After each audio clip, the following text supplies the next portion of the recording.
So come let us work hand in hand, because this is our land. Come my brother, come my sister, and let us build a nation together.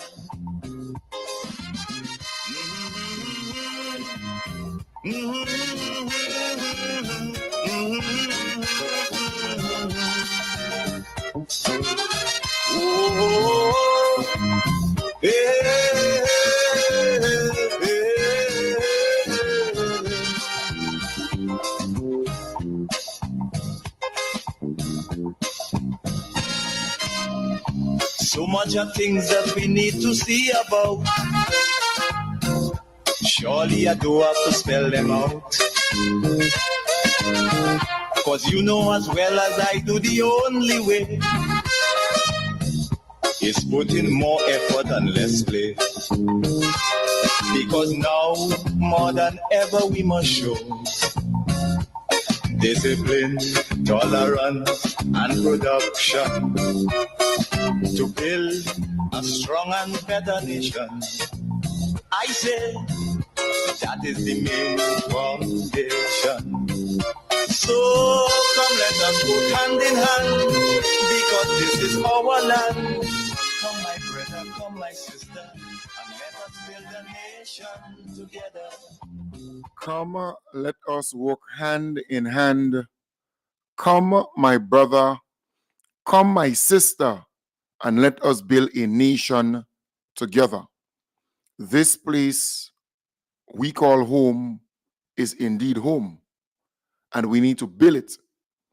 We see what's happening around the world, and particularly in the United States. We have about 500,000 Grenadians in the United States of America. First generation, second generation, third generation. Not all of them are fully documented. And you realize what is happening in the United States now.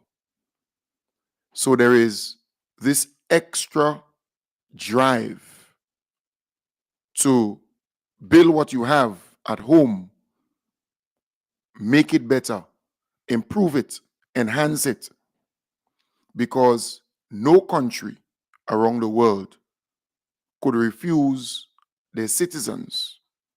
No country. They will try, but based on what is happening, you kind of glean from that. If you say no, as a small, dependent island or country, tariffs could be imposed on you, visa restrictions could be imposed on you, and other things like that. So you will succumb eventually. So you have to now, as a small island state, make room or preparation for what is inevitable. You have to do that. It is inevitable.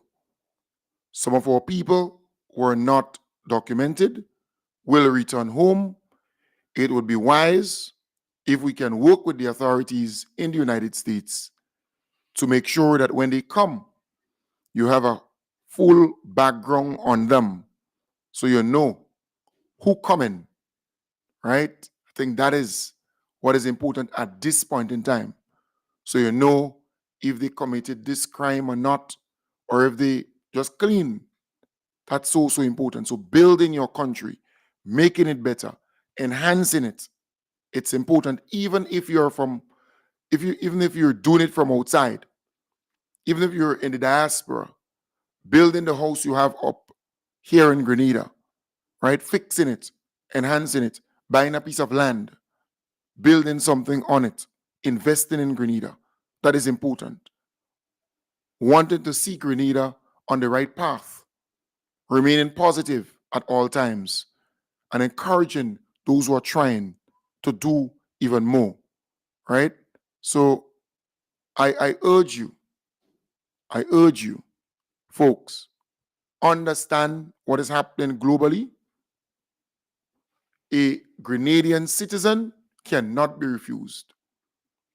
All right, and all the talk about who from another country coming here and coming wherever, that was just talk. But when it comes to a Grenadian, they are not sending people who are not Grenadian back to Grenada. The people in Colombia that they send back, they are Colombians. The issue was they were sent on, the president of Colombia wanted them to return on commercial flights. Well, normal flights, so to speak. Normal flights coming back home, not military or anything of that sort. But you see now, the Colombian government, they have to accept their people. So Grenada, you're a Grenadian citizen. You leave, you go overseas, you're still a Grenadian. So you have a stake here, don't matter what. No government can refuse you. You're a Grenadian citizen.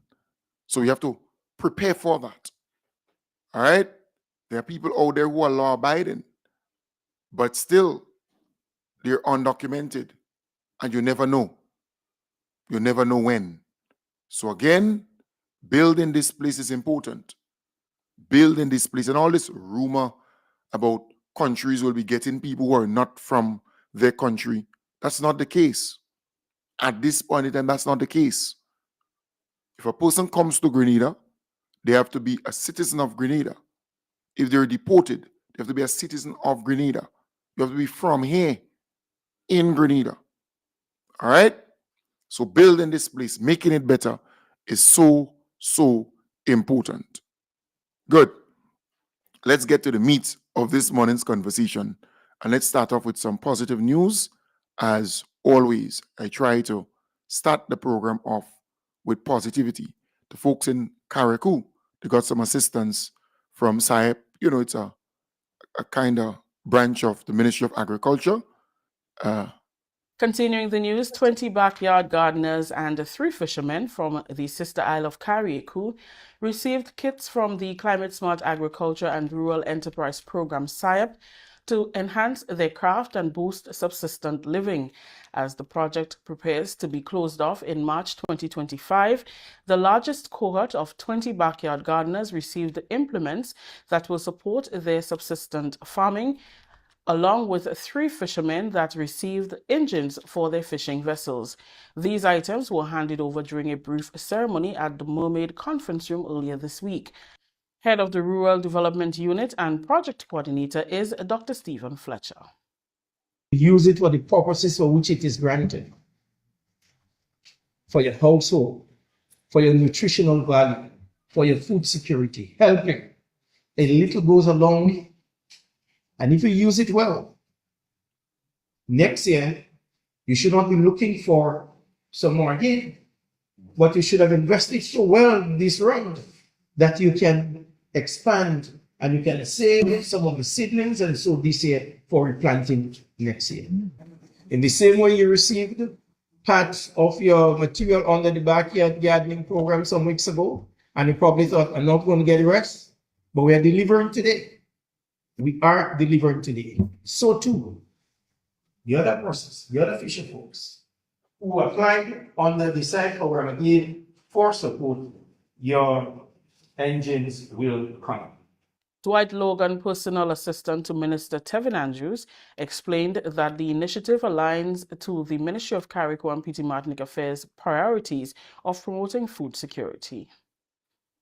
The Ministry of Carriacou and Petite Martinique has food security on the top of its agenda because we need to return to the land and the sea. Now, the land that we plant, the backyard garden, whatever, provide not only food, it provide therapy, it provide exercise, a number of things that is needed for good health. We need SAEP. We need groups like these. We need the assistance in order to help us as we go back to the land. Brothers and sisters, I applaud you who are here, who are doing your backyard gardening, your subsistence farming, those of your fishermen. The Climate Smart Agriculture and Rural Enterprise Program is focused on assisting beneficiaries improve their livelihoods through skills training, investment in agriculture, teaching climate smart practices, and providing business skills training and technical services to rural enterprises in the rural communities throughout the state of Grenada. Senior Agricultural Officer Benson Patrice pledged the ministry's ongoing commitment to working with SIAP. Now I would like to pledge the ministry's commitment to further strengthen our relationship with SIAP. We know that SIAP's tenure is going to come to a close in the next few months, and of course there is an extended period, probably up to November, if I'm correct, where a lot of things could be done probably that wasn't taken care of properly during the period of SIAP's reign, or should I say reign, but tenure of service. But let's hope as we wind down that all the objectives will be met, and that relationship, that good relationship that we have, will continue. The ministry will continue to support. SIAP is a 6-year program funded by the International Fund for Agriculture Development, Caribbean Development Bank, and the Government of Grenada. Right. So again, that's a good initiative, and the mainland, a lot of backyard farmers got assistance, so they moved to Carriacou and Petite Martinique, and you see a similar thing there. And I'm happy to see a number of fishermen receiving engines. You saw 3 fishermen receiving engines. I think it's about what, 75. The engine is about 75 in terms of the power and so on. That's really good, you know. So thumbs up to SIAP and Dr. Fletcher there, and the Ministry of Agriculture, Government of Grenada by extension. And while I'm on that, my good friend and cousin V, she and her husband, they have engine, brand new engine and a boat for sale. Brand new engine and a boat for sale. So you can contact, you can call me if you want to, or you can contact her on, for the folks who saw it on Facebook, you can contact her on, let me just get the number for you. So you could, give her a buzz, find out the price and thing, all right? So you can contact her on 440-1720 or 449-1069. Let me give you that number again, 440-1720 or 449-1069. So you can contact her, or you can call me, anyone, to inquire, in terms of price and so on. It's a brand new engine, it's a 40, and the boat is in really good condition. So you can haul at her, and she will guide you accordingly. Or you can call me, and I will help you also. Continuing on a positive note, because positivity is what we really want in this country. You have too many people who are negative.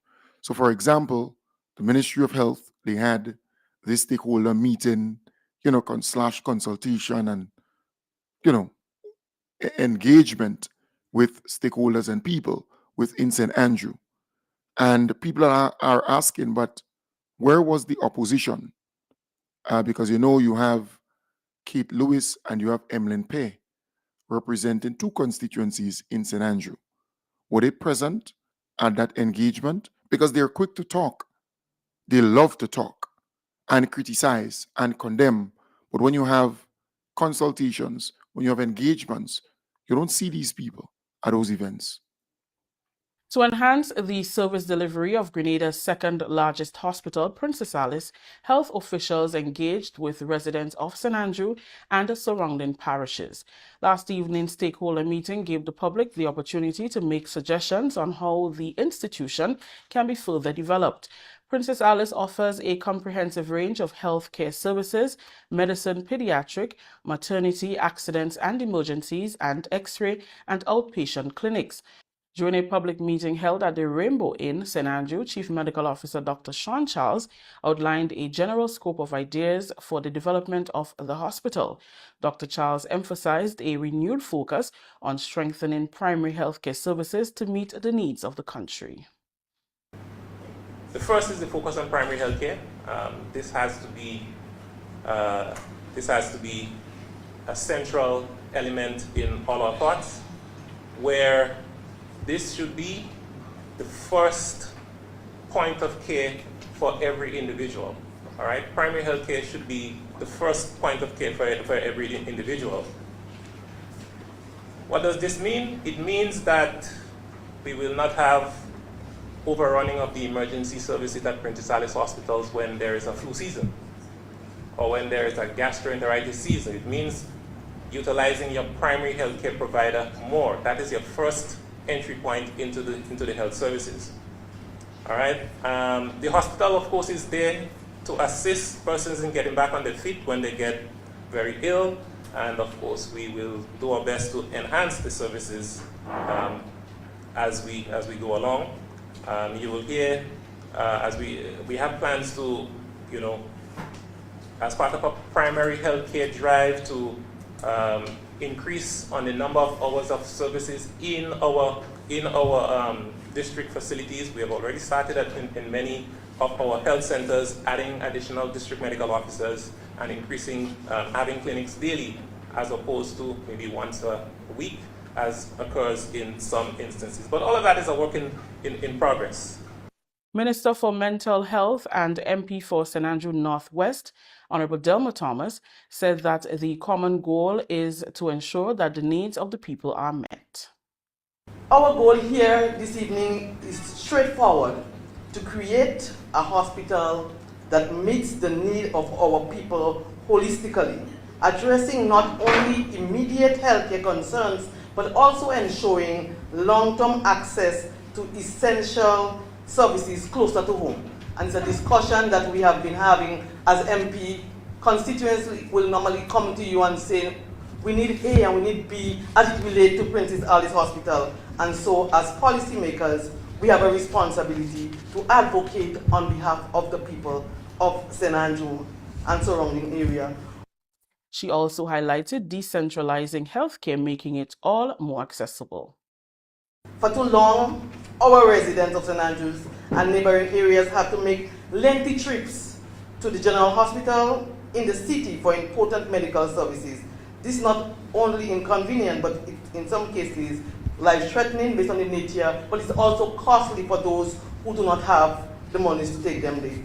It is important for Princess Alice Hospital to evolve into a fully equipped medical facility that can provide essential services such as, and I know we have started in some like the diagnostic imaging, including X-ray and ultrasound. So this is something that we have championed for before. And so we want not only being able to do the X-ray in Maribor, but we want to be able to get the result in real time. Minister for Health, Honorable Philip Telesford, also gave brief remarks. The minister said the Ministry of Health is dedicated to taking the necessary actions to enhance the hospital services.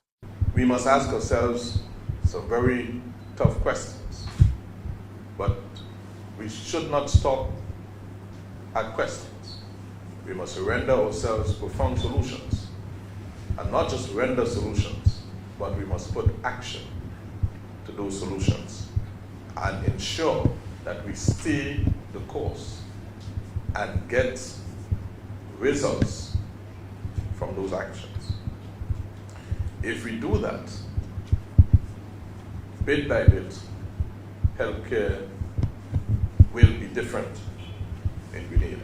The event also featured officials from the Princess Alice Hospital, President of the Senate, Honorable Decima Williams, Honorable Gloria Thomas, Honorable Lennox Andrews, Permanent Secretary in the Ministry of Health, Ms. Kim Taylor, and other officials from the ministry.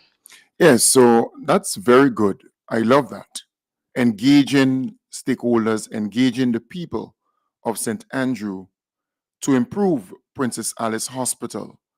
But here it is, the people who are quick to condemn and criticize the NNP, the MPs, in St. Andrew, the caretakers of the NNP in St. Andrew, they will not attend this very important engagement.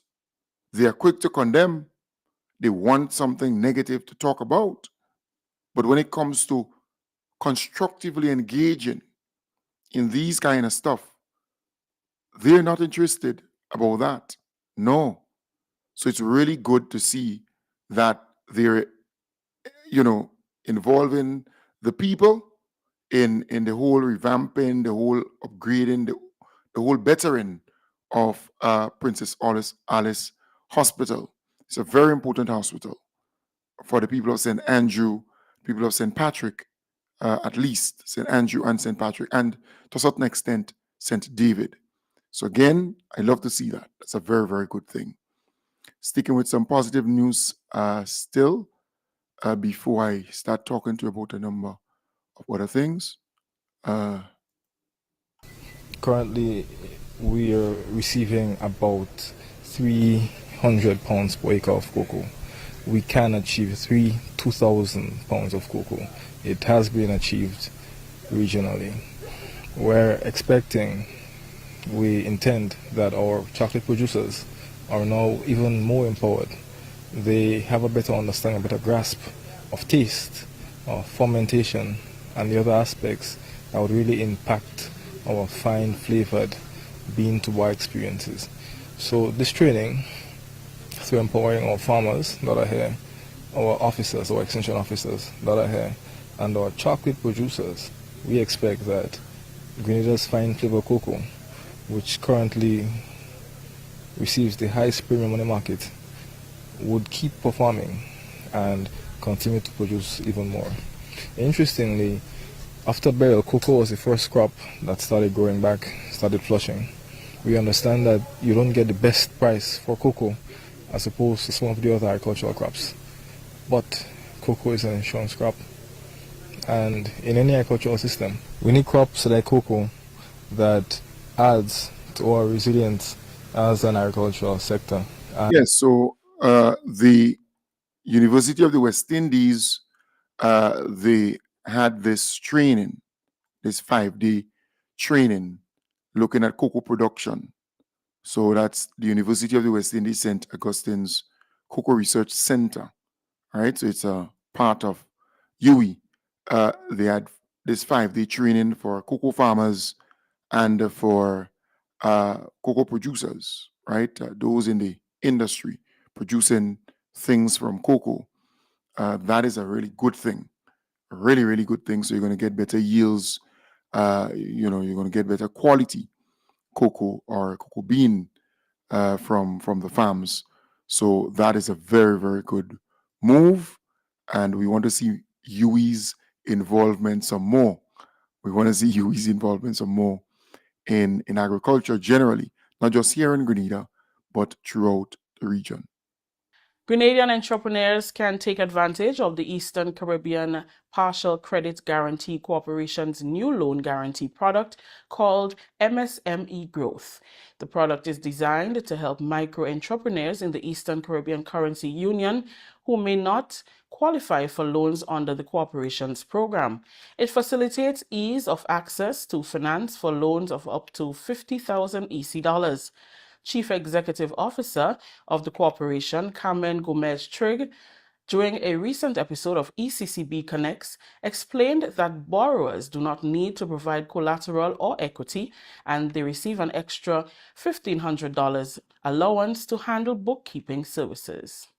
The initial thought was that people lacked collateral, only that they had all the other things in place. And when we really drilled down, we realized that the collateral is only one piece of the puzzle. There were so many other things that needed to be put in place before somebody can qualify for guarantee.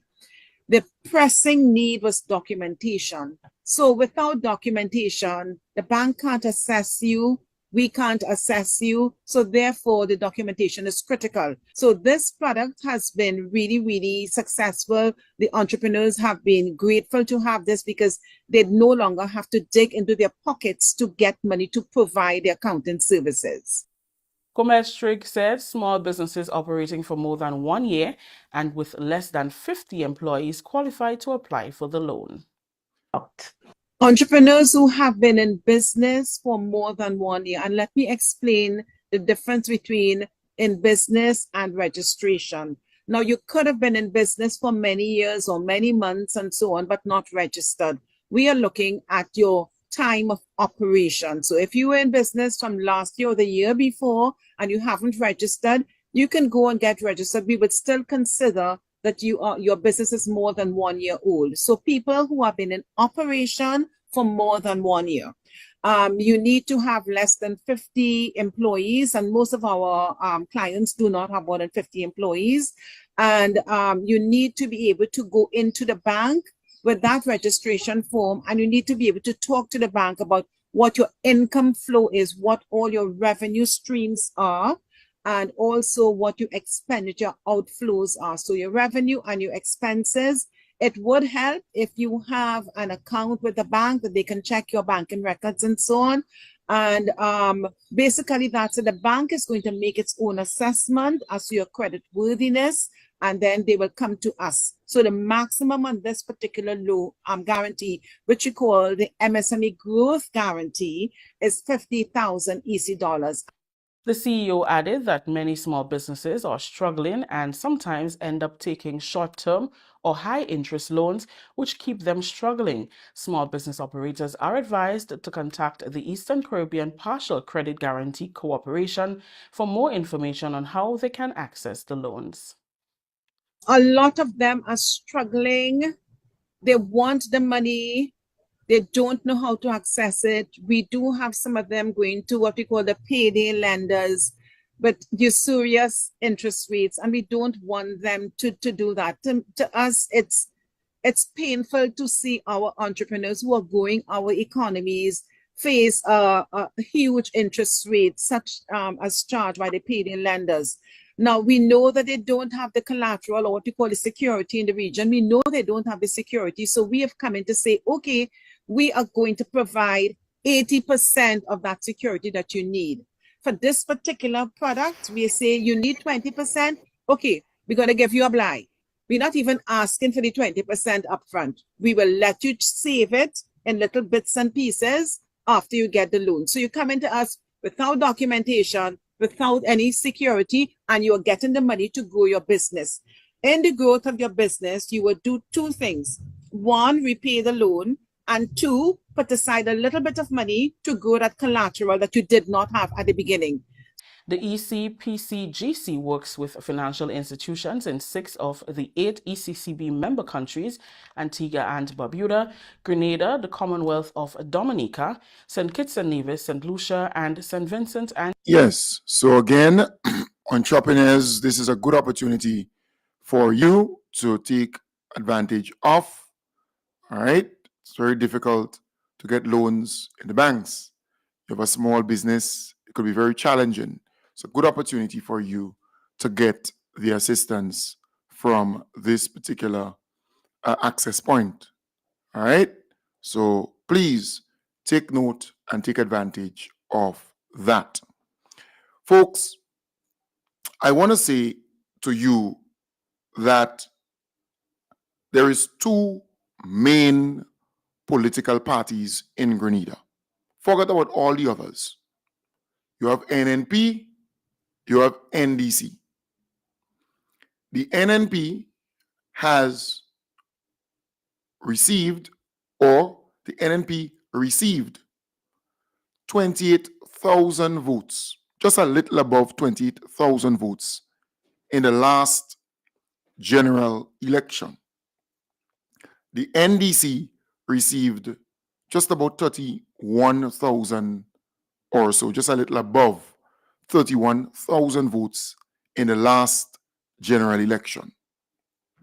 It therefore means that both political parties have support.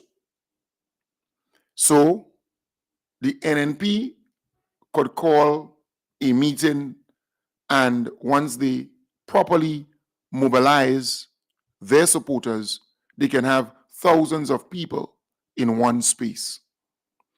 the NDC could call a meeting and have thousands of people in one space. And I'm saying that to say to you, those who are nervous to the politics, those who are new to the politics, right? You're novel to it. Those who are fresh in the politics, following politics in Grenada, and don't understand, and sometimes panic, sometimes get over concern about certain things. You need to understand, excuse me, what is at play. The NNP and the NDC, they have supporters here in Grenada, Carriacou, and Petite Martinique. Once they can properly mobilize and organize their supporters for any event, people going to come out. So the NNP, they had either a convention for youth or a youth convention because it was mixed. I actually was up the St. David side yesterday, so I know what I'm talking about. There were big people, adults, elderly people in the mix, and there were children who didn't reach the actual age to vote, and there are those who reached the age to vote. But they had a gathering, and they call it a youth convention. Nothing wrong with that. But just saying, think about it. If 15 constituencies could mobilize 50 people, right? 50 people. 15 constituencies mobilizing 50 people. Every 2 constituencies, that's 100. That's 100 persons. All right? So clear cut, you could have a good what? How many people? 750? Something about that? 50, that's 4 constituencies, right? So that's 100. Another 4, I'd make it 8, that's 400. And then you have 500, 600, right? So it's about that. So they can easily get a 700, 800 people in a hall once they properly mobilize. If everybody fulfill their quota. Yes, we know at the event they didn't have that amount of people, but they can do that. They are NNP supporters with young people living in their household, and they may opt to follow the NNP's direction. Because historically, your mother supported NNP or NDC, and you, the child, for whatever reason, maybe you see certain things, you follow certain things, and you pattern after your mother. And your children patterning after you now. There are some instances where they deviate, where they break away from you and they go their own direction. But generally speaking, that is what happens in small islands. All right? If you go to Trinidad, you have a similar thing. There are certain areas, it's PNM. There are certain areas, it's UNC. You go to Jamaica, there are certain areas, JLP, certain areas, PNP. All right? You go to St. Lucia, you go to Barbados, same thing. St. Vincent. And then if you check carefully, if you're a student of history and you're following the politics, you'll realize what has been happening over the many years. The grandmother was with this party, her children, they became supporters and members of the same party, and their children would pattern after that. Yes, we have a lot of young people now, so they kind of breaking away with technology and other things like that. They following what's going on and they're breaking away. It is happening, which is great. But generally speaking, that's how it is. So there's no need to be too concerned about what is happening on the NNP side. I took time to look at the people who attended the event, because I'm the kind of data-driven person. I looked at the faces. You know, this place is very small. So you kind of know what is going down. I'm not saying that all of them are underage, because I remember there was an election, the election of 2018, when a lot of people was looking at these young people going to the NNP events and so on, and they thought that they were underage, but they actually registered. All right? They're small piece, but they're of age to vote. Just saying. So there is no need to be concerned. We just have to continue doing what we are doing and stay the course, remain focused, because NDC could mobilize 1,000 people to organize a youth convention. The NNP could mobilize 1,000 people to have a youth convention. This is not new. They are both political parties with support in the country. And that is why I say, and I'm going to Peter now. I am moving from that somewhat to Peter David's situation. The people who are talking or who say that they're analysts and they're political scientists and so on, you ask them. Peter David ran under NNP ticket. Peter David ran before that under NDC ticket. But if you look at the votes that the NDC has been getting in the tongue of St. George, it's pretty much consistent. So Peter was not able to take anybody that he didn't take when he left NDC in the other elections that he ran for NNP.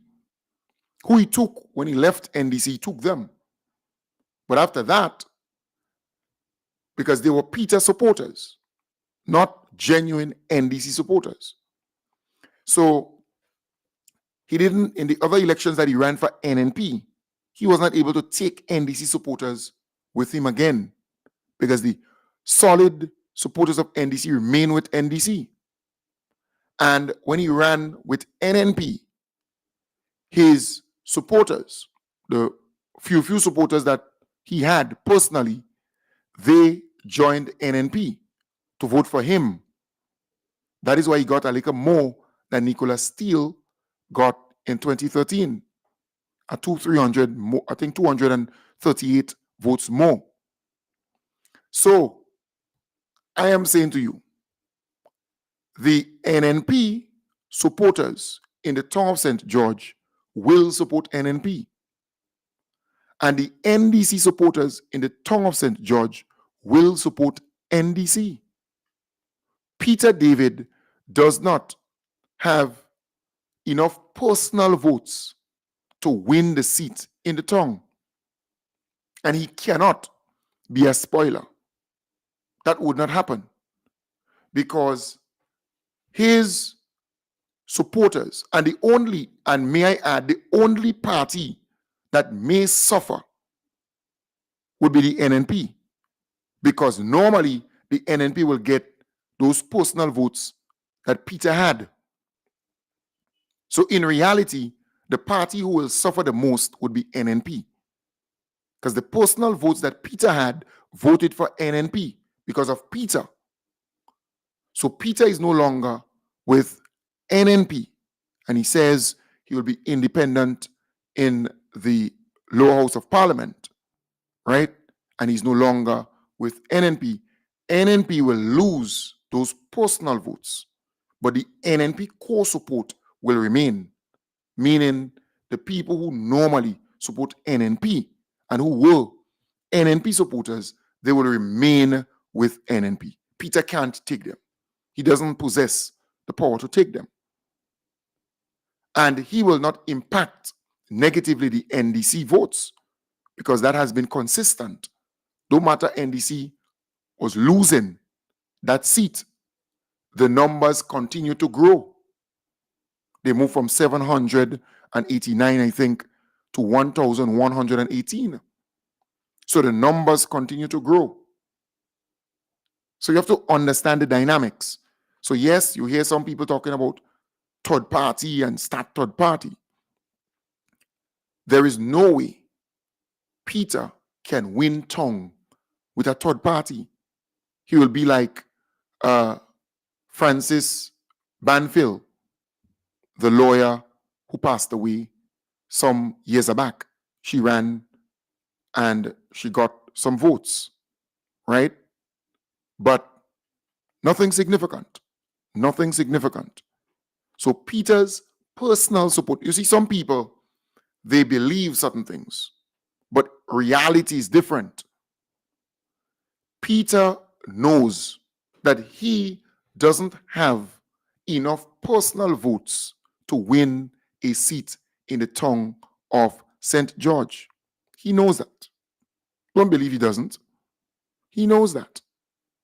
That is why he did not run as an independent candidate in 2013 when he was expelled with the others from the NDC, because he knew fully well he had to align himself with one of those main parties. The NDC expelled him and some other acolytes of his. So the only place he had to go was NNP, right? He aligned himself with NNP. That's another major party. He didn't align himself with NOF, who his very good friend Glennis Roberts was a part of or formed. No, he did not. He aligned himself with NNP, and he did not run in 2013. He supported Nicholas Steele and the NNP in the tongue, and Nicholas Steele won. But the votes that Nicholas Steele got was not significant. 1,300 and some. Nothing much. When Peter ran in 2018, he got 1,615 or so votes. He improved it. He improved the amount that Nicholas Steele got by 238. So we can fairly say that Peter David's personal support is just under 300 votes. We can fairly say that. Just about 300 and something votes. And if you want to be conservative, I say, well, 400 votes. That's his personal support. Right? Personal.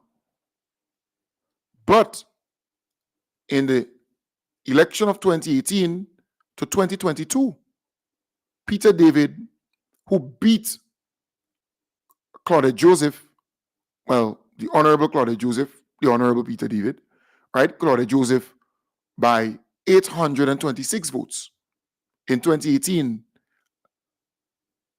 was, the election results of 2022, and he ran against the same Claudette Joseph, saw Peter David winning by just 211.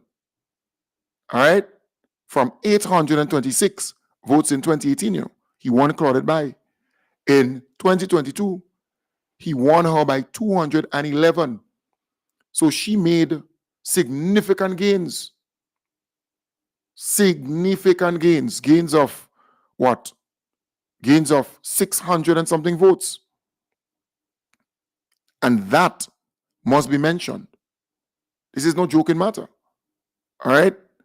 So, again, just saying, there's two major political parties in the country. A third party will never survive in Grenada, at least not now. They would not survive. You have NNP, you have NDC. And NNP is in a bad position. But Peter David starting a third party will not benefit from NNP in any big way. It would not happen. So those who are thinking, well, if he starts a third party, there's a chance that there would be hemorrhaging on the NNP side and they're going to come to Peter. No. The NNP hates Peter David. NNP supporters NNP supporters hate Peter David from day one. They never liked the guy. So the people who were supporting him, they did so because he ran on an NNP ticket. So they were not supporting him personally. They were supporting NNP. So they voted for NNP, but he ran on an NNP ticket. If he had ran on his own ticket as an independent candidate, he would not have won the seat. And he would not have gotten the votes that he got. So it's something that one needs to think about, right? So both political parties, they have support on the ground. They have people who would vote for them. The one who right now fighting among themselves, it's very difficult for them. Very difficult. All right? Because they're fighting. Grenadians don't like a party who fighting among themselves. And the NDC administration, they're doing a fantastic job. The government performing well. The NDC party, they're doing a fantastic job too. They're united. They're doing stuff. It's not always broadcast in the public, but things are happening. All right? Things are happening. So, folks, I want to wish you all the best. I want to wish you all the best. Have a wonderful day. I will be back with you tonight in the hub, starting from 8 in the PM. All right? And there are a number of people with a kind of dry cough, a little cold. In fact, during the weekend, that is why I was not able to do the program yesterday. I had a little dry cough, but thankfully it improved. All right? I didn't cough so far. I didn't cough on the program this morning. But, there's a dry cough out there, So again, if you're affected by that, I hope you get well. I hope you feel better. It's not easy. I could tell you that. Folks, have a wonderful day. Take good care.